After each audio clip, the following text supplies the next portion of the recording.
Band Eleições 2024, oferecimento Cortez e Companhia.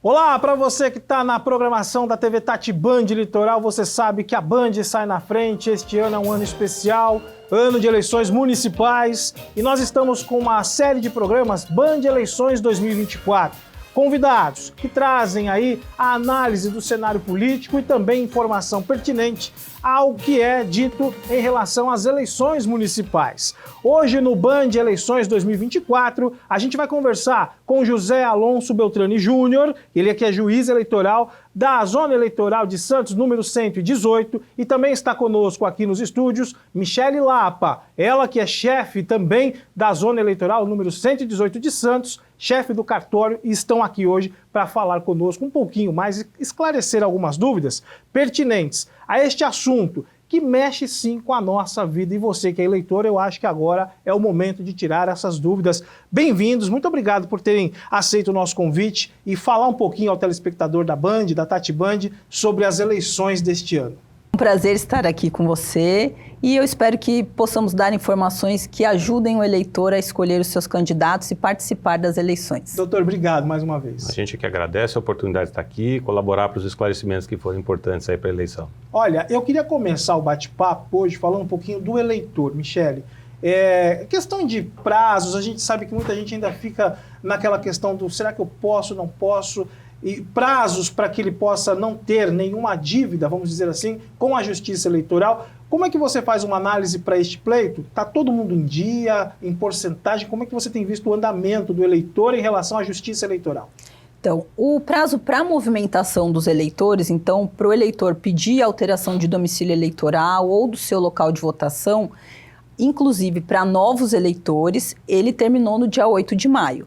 Nós tivemos um movimento muito intenso de novos eleitores, de novas inscrições, principalmente dos jovens. Então, esse pessoal está apto para votar sem nenhum problema.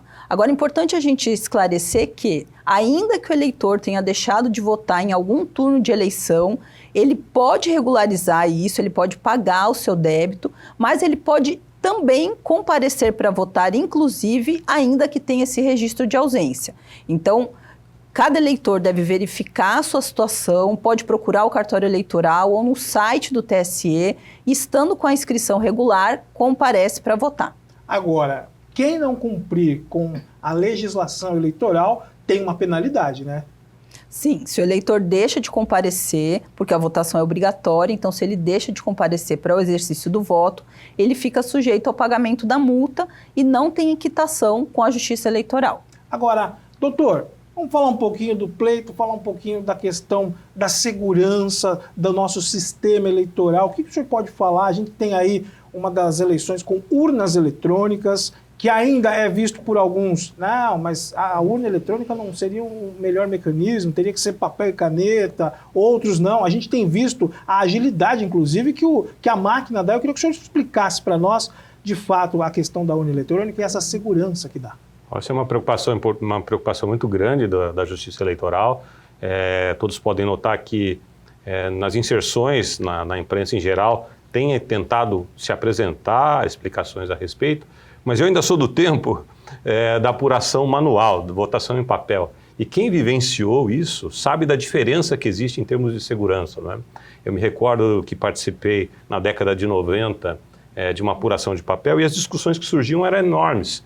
O sujeito votava na cédula de papel e às vezes não era possível entender se era um 3 ou um 8 para identificar o candidato. Olha, que ruim, né? Isso gerava uma discussão muito grande. Havia ainda a prática reprovável de tentar anotar na cédula algo que pudesse identificar o eleitor para que depois pudesse haver uma cobrança a respeito. E tudo isso foi superado com o advento da urna eletrônica, né? Hoje, com a urna eletrônica, você não consegue identificar o voto do eleitor. A segurança e o sigilo são incomparáveis. Não há os boletins, a urna é submetida a uma série de procedimentos para a detecção dos aspectos de segurança.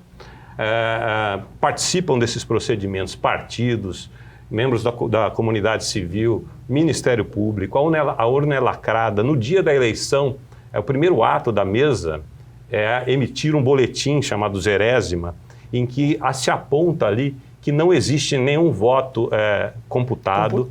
E ao final dos trabalhos, ainda é emitido o boletim das urnas, que não, ele consta o volume de votos apresentados, mas não identifica de maneira alguma o eleitor. O eleitor jamais vai ser identificado, o sigilo é absoluto. Os dados são criptografados, a urna não é conectada na internet. Então, e esses dados também dos boletins são passíveis de conferência, fiscalização pelos partidos, pelo Ministério Público, pelos interessados. A totalização tem que bater com esses dados do boletim de urna. A única identificação é número de eleitor daqueles que justificam, mas jamais do eleitor. O eleitor nunca identificado nem no boletim de urna. Então, o sistema mudou radicalmente e tenho certeza que é para melhor.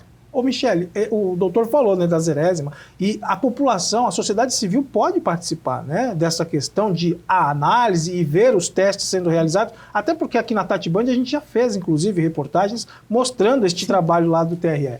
Então, toda a preparação das urnas, o sistema eletrônico de votação, ele é auditável desde o momento da abertura do código-fonte, que já aconteceu para essa eleição no final do ano passado, entre outubro e novembro. Quando as urnas vão receber os dados oficiais da eleição, isso é realizado em cerimônia pública. Então, a sociedade é chamada, é convidada a participar. E nesse momento, assim, não há burocracia, o eleitor assina o nome dele e pode acompanhar. O que nós vemos é um esvaziamento desses procedimentos. A imprensa aqui na nossa região acompanha muito de perto. Após a preparação dessas urnas, ainda há uma cerimônia de auditoria em que uma urna pronta é escolhida pelas pessoas que estão, uma das pessoas que estão participando ali, e nessa urna escolhida são verificados todos os dados. Então, se estão corretos os nomes dos candidatos, se todos os candidatos deferidos estão constando ali na urna. Então, o eleitor pode e deve acompanhar esses procedimentos. E já fica o convite, né? Para essa eleição, no final de setembro, as urnas serão preparadas e será publicada a data em todos os veículos de comunicação da nossa cidade. O doutor falou uma questão importante. Os meios de comunicação estão aí mostrando a funcionalidade da urna, estão falando o que deve, o que não deve, o que pode, o que não pode. Doutor José Alonso, na questão de mídia, eleitor e também candidatos e pré-candidatos, na visão do senhor, o que pode, o que não pode, o que a imprensa pode, o que o eleitor pode, o que já pode ser feito e o que não pode ser feito, que caracteriza crime, campanha antecipada? Bem, no momento ainda os partidos estão escolhendo seus candidatos, né? Estamos nos períodos da convenção e depois eles terão até o dia 15 de agosto próximo para apresentar os pedidos de registro. A propaganda eleitoral oficial começa no dia seguinte, a partir do dia 16. E aí começam a incidir as regras que regulam a propaganda. Agora, existem uma série de condutas vedadas e que é preciso um cuidado, tanto na mídia quanto na internet. Hoje a grande preocupação é com a velocidade da circulação das informações, é aquilo que tramita nas mídias sociais, né? E o tribunal, a legislação e o tribunal vem evoluindo, o Tribunal Superior Eleitoral, através das suas resoluções, vem evoluindo para disciplinar isso, para diminuir a possibilidade de discussão a respeito. Não é que a internet pode tudo. Não, não. Então, algumas regras básicas. O uso de inteligência artificial, que é muito debatido hoje. Embora possível, em algumas situações, é sempre importante identificar quando do uso da inteligência artificial que ela foi utilizada para a produção daquele conteúdo. Mas existem algumas vedações específicas. Não é possível utilizar as chamadas deepfakes, ou seja, o uso da internet para simular a fala de uma determinada pessoa. Nós sabemos hoje que os recursos de tecnologia permitem que nós utilizemos a imagem de uma pessoa e editemos o conteúdo, inclusive com o uso de voz. Isso é expressamente proibido hoje para a deepfake, que é a denominada deepfake, e se algum eleitor, candidato, visualizar que isso está acontecendo, pode comunicar tanto a Justiça Eleitoral quanto o Ministério Público para que isso possa ser coibido. Olha, a gente está aqui no Band Eleições 2024, levando a melhor informação para você de casa, você que é eleitor. Este ano é ano de eleições municipais. A nossa Baixada Santista vai eleger prefeitos e vereadores. E hoje a gente está trazendo informação para você que é eleitor, principalmente o que pode, o que não pode, o que já está acontecendo na nossa região. E se você tem alguma pendência também com a Justiça Eleitoral, hoje a gente está aqui tentando minimizar os impactos negativos para que você então possa, em outubro, comparecer à urna e fazer o que é dever nosso, que é lá o seu direito de escolher o seu representante.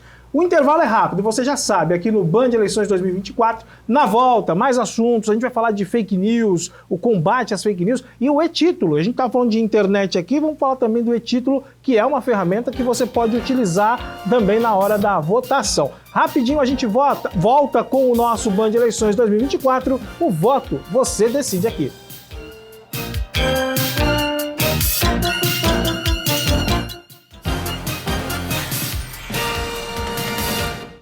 Mais de 30 anos no mercado, a Cortes e Companhia é especialista na eliminação e combate a qualquer tipo de praga. Contamos ainda com serviços de hidrojateamento, locação de caminhões a vácuo e hidrojato, além de limpeza de caixas d'água e gordura e remoção de resíduo líquido. Cortes e Companhia, desentupidora e dedetizadora. Você chama, a gente resolve. WhatsApp 982 330906.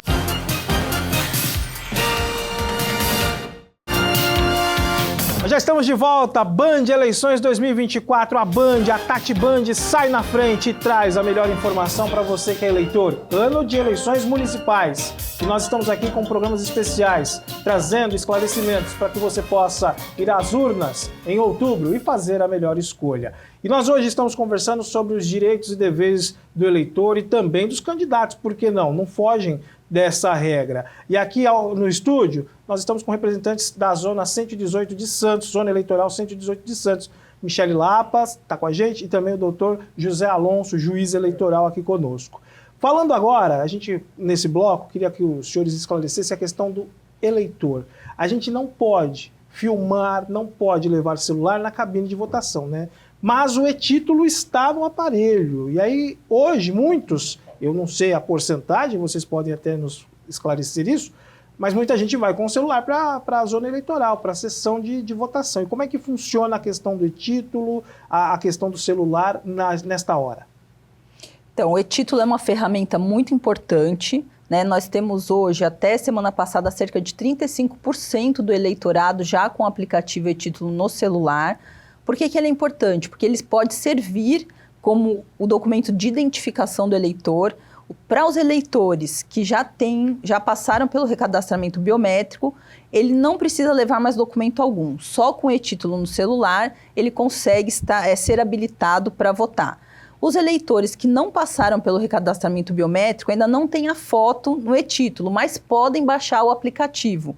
E aí usarão o título digital junto com o documento de identidade com foto.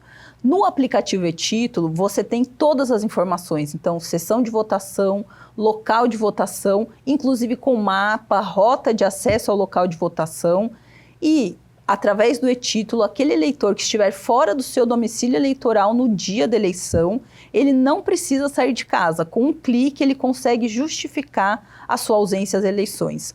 Então, é uma ferramenta importantíssima, tanto para trazer mais fluidez para os trabalhos de eleição, porque é um gargalo muito grande, uma dificuldade muito grande que a Justiça Eleitoral sente, é com o número de eleitores que chega aos locais de votação sem saber a sessão que vota. Importante também trazer a informação que a Lei Geral de Proteção de Dados, ela proibiu a fixação das listas com os nomes dos eleitores nos locais de votação. Então, de agora em diante, será muito mais importante que o eleitor compareça ao local de votação já com as informações sobre a sua sessão, porque a urna eletrônica não tem conexão com a internet, então nem o presidente das sessões de votação conseguirão orientar os eleitores sobre as sessões nas quais eles votam. Doutor, o mau uso deste aparelho no dia da eleição também acarreta em punição, né? Sim, como nós até conversamos a respeito da segurança, todo o sistema ele foi criado justamente para dá essa garantia de que o eleitor não vai ter o sigilo violado. E é por essa razão que não é possível ingressar na cabina de votação com celular, com material fotográfico. O eleitor não precisa se preocupar. Ele pode ir com o celular até o local de votação, só que no momento em que ele vai ingressar para votar, ele tem que deixar na mesa, não há risco nenhum, ninguém vai mexer no celular dele, mas não pode entrar com o aparelho na cabine. E se isso gerar um tumulto, tumultuar ali o ambiente de votação, eventualmente pode até caracterizar a infração penal. Então não precisa ter preocupação, vá com tranquilidade, pode levar o aparelho, mas não pode ingressar com ele na cabina. E lembrar, né, a gente ainda está há meses da eleição, então faça uma pesquisa, busque o local de votação, anote, né? Muita gente ainda não tem a colinha, a famosa colinha. Use então o celular, não tem essa destreza para usar o aparelho, então anote, peça para um familiar, mas não deixe de conferir local e também a sessão de votação para que no dia você vá ao local certo, porque o mesário não vai te informar onde era a sua sessão de votação, porque não tem essa informação no dia, né? Agora, partir um pouquinho para os candidatos. A gente queria falar um pouquinho da questão, o que os candidatos hoje... Tem a chapa que mudou na questão. Antigamente, 2 partidos podiam criar uma chapa, hoje não pode mais. Eu queria que os senhores explicassem também a questão do candidato, para que o eleitor entenda hoje como é que vai fazer a questão da eleição, da escolha dele. Então, no momento agora, nós estamos nos aproximando da data limite para apresentação dos registros de candidatura. Uma questão importante nas eleições proporcionais, e que isso acaba gerando dificuldade lá na frente, às vezes até com frustração do eleitor, é a questão da cota de gênero. As chapas, os partidos são obrigados, na confecção das chapas, na escolha daqueles candidatos, a observar uma participação mínima de 30% ao menos de mulheres na chapa. E antes, a legislação anteriormente estabelecia 20%, aumentou para 30%, e há uma preocupação muito grande para que isso seja observado. E boa parte dos problemas que surgem depois, no curso do processo eleitoral, é a identificação da captação de uma pessoa, do sexo feminino geralmente, apenas para cumprir tabelas, apenas para constar na chapa. Fantasma. E isso é facilmente detectável depois, e a Justiça Eleitoral já tem alguns critérios definidos, basta pegar a prestação de contas, verificar que ela está zerada, que a candidata não participou de programa de propaganda eleitoral, que ela não recebeu recursos do partido, e se isso for detectado, qual é a consequência? Cai não só a candidatura da candidata fictícia, mas cai a chapa toda. Então todos os vereadores que compuserem a chapa em que isso for detectado, perderão o seu registro, o seu diploma, eventualmente, e a frustração maior vai ficar para o eleitor, que vai ter escolhido um candidato que se envolveu numa chapa dessa natureza e depois ela acabou sendo cassada. Então, é o alerta só, né, para que tudo corra bem. E em relação às coligações, a Michelle acho que tem também a informação mais precisa aqui. Então, nós temos algumas diferenças, né, algumas novidades para essa eleição. As coligações elas só podem ser feitas para a eleição majoritária, para o cargo de prefeito. O número de candidatos que podem ser apresentados pelos partidos também sofreu uma redução bastante considerável, né? Então, agora, cada partido só pode apresentar para a eleição proporcional o número total de vagas, aqui em Santos, né? No caso de Santos, 21 e mais um. Então, cada partido poderá apresentar até 22 candidatos apenas. Esse número caiu drasticamente. Uma outra informação importante é que o eleitor, quando ele vota para a eleição proporcional, ele precisa lembrar que ele não vota como na majoritária. Ele pode ter a oportunidade de votar na legenda e ele vota e o voto dele ajuda o partido a conquistar as cadeiras na Câmara. Então é importante no momento de escolher o candidato pensar sobre essas coisas também. Muito bem, até porque na hora da votação tem a tecla corrige, né? Por isso a cola é importante também, seja na legenda ou seja no candidato que você escolher, você vai lá, corrige, deu errado, corrige, a urna te dá esta oportunidade, faça a escolha certa, porque são 4 anos que esta pessoa escolhida vai ficar na cadeira lá, na verdade, seguindo ali, liderando a sua cidade, a sua região. Então, muita atenção na hora de escolher. E outro fato que chama atenção, principalmente do eleitor, são as fake news. O que os senhores podem falar em questão das fake news? A internet hoje, logo vão ser bombardeadas as redes sociais. E aí como é que distingue fake news e como agir diante de uma fake news? Bom, eu vou aproveitar e tentar fazer um link com a ponderação sobre a proporcional e depois entrar na fake news. O aspecto que me parece importante na proporcional é o eleitor aproveitar esse momento de propaganda, que pode eventualmente até envolver fake news ou não, para conhecer melhor os candidatos, porque na proporcional, embora nós tenhamos uma tradição de refletir sobre a pessoa do candidato, a figura do partido que ele integra é extremamente importante, porque quando ele vota no candidato, ele vota também para o partido. Sim. E depois, eventualmente, no momento em que ele já estiver eleito, os compromissos que ele vai honrar podem estar associados à figura do partido e dissociados da expectativa que o eleitor tinha em relação ao candidato. Então, quando se for pensar, especialmente na proporcional, é importante que o eleitor se preocupe em conhecer não apenas o candidato que ele escolhe, mas o partido, quais são os ideais, quais são as propostas. E já partindo para a questão da fake news, também existe uma preocupação da justiça eleitoral, é muito difícil controlar isso no âmbito da internet, as informações são veiculadas com uma velocidade muito grande, como nós sabemos, mas existem alguns mecanismos para comunicação, o Pardal, o próprio Ministério Público, se eventualmente aquelas notícias tendentes a comprometer a idoneidade do sistema eleitoral, a segurança do sistema eleitoral. Muito comum esses aplicativos de família, as pessoas lançam lá aquelas notícias bombásticas. Quando for muito, exatamente, quando for muito bombástica, procure saber se é verdade, né? O Tribunal Superior Eleitoral tem algum site, associado a alguns sites, a imprensa tem um papel muito importante nesse aspecto, de identificar o que é fato e o que é notícia, o que é fato verdadeiro e o que é mentira, né? Então, isso pode ser relevante para o momento que a gente vai começar a vivenciar daqui a pouco. E para você que é telespectador da TV Tati Band Litoral, da Band, sabe que a Band está em cima e a gente também tem este papel fundamental de levar o melhor para você de casa, te esclarecendo fato e também esclarecendo o que é fake. Fique na tela da Band que aqui você tem a informação segura. Para a gente encerrar este programa que foi especial demais, eu acho que foi uma prestação de serviço para os eleitores da Baixada Santista. Quais são as mensagens que ficam para esta próxima eleição? O que vocês podem dizer ao eleitor para que ele seja coerente e que, claro, não falte a urna eletrônica, não falte às eleições, né? Porque muita gente fala, não quero mais votar, não é para mim. Ao contrário, tem que ir, tem que analisar, tem que estudar, não é? Eu acho que uma mensagem importante para o eleitor é que nós precisamos conhecer como é precioso o sistema eleitoral que nós temos, né?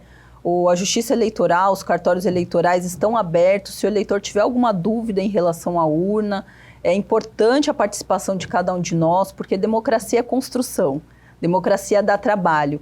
Então, se o eleitor não se apresenta tanto para conhecer o sistema, como ele deve votar, o que acontece com o voto dele, na página do TSE tem uma matéria chamada O Caminho do Voto. Muito interessante, quem quiser saber mais. E se nós não estivermos dispostos a conhecer os nossos candidatos, a responsabilidade é nossa depois. Né? Então, acho que isso é uma mensagem muito importante. Então, procure saber quem são seus candidatos, como era a vida dessas pessoas que se apresentam como candidatos e compareça para votar. Porque talvez no nosso país o único momento em que todos nós somos iguais é justamente no momento do voto. Então, nós precisamos participar, porque a responsabilidade pelas mudanças que nós queremos é nossa também. Muito obrigado, Michele. Doutor? Olha, eu endosso as palavras da Michele aqui, com a maturidade que ela tem no tempo de serviço eleitoral já. É isso mesmo, nós queremos que o eleitor vote tranquilo, com consciência, com liberdade, que é o que a urna eleitoral eletrônica propicia, que ele estude.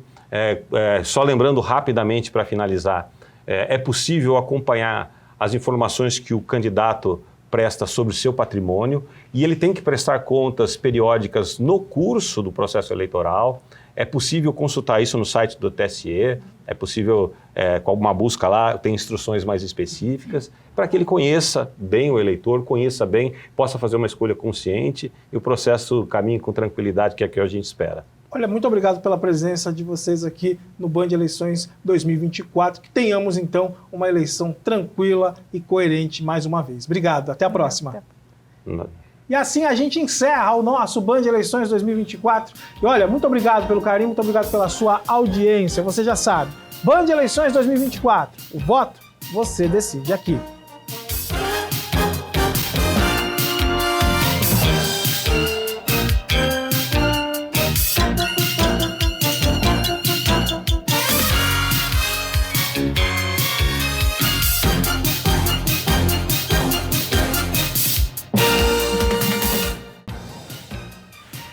Band Eleições 2024, oferecimento Cortês e Companhia.